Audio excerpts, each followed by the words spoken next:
I shouldn't be telling you this, but I'm going to spill the juice. You know, a frog, we talked about it in open water, skipping it under docks, overhangs, this and that. But what we didn't talk about is throwing a frog over matted grass. And there's a few tweaks that I like to do anytime I'm fishing match. You see those legs? They're great. They're great for open water, sparse stuff. But in mats, I want to get rid of those. I don't want to get rid of them all the way, but I'm going to trim them pretty short. Pretty short. So that solved that, you know, the fish is going to be able to actually get that bait easier. It's going to be less for it to key in. It's going to be able to key in on the heart of the bait, which has the hook.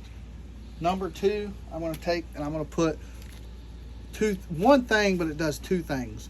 I'm going to put these tungsten beads in here.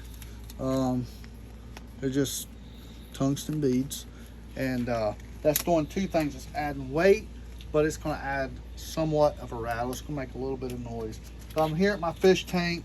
I want that frog to be as heavy as I can get it without making it sink too much. So I just take them, you know, wet them a little bit to make it drop that one.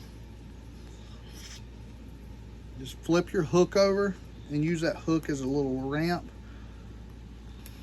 This is not as easy as I thought it was going to be, but just slide them in. I got one in. I got two in. So I'm gonna leave that hook. It's fine like that. I'm just gonna make sure that frog doesn't sink. You see it doesn't sink. It's still floating fairly high. See, it's a little bit tail down. I'm gonna maybe put one more in there. The reason I like tungsten, it's heavier in a smaller package.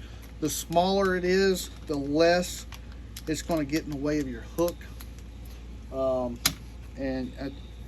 You know, you go putting a bunch of just cheap steel BBs in there, and it takes more surface area to get the same amount of weight, and then you're going to be taking up bite of your hook when you compress your frog.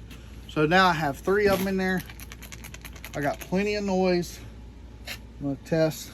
All right, it still floats. You can see it's much heavier right there. That's my juice box tip of the day.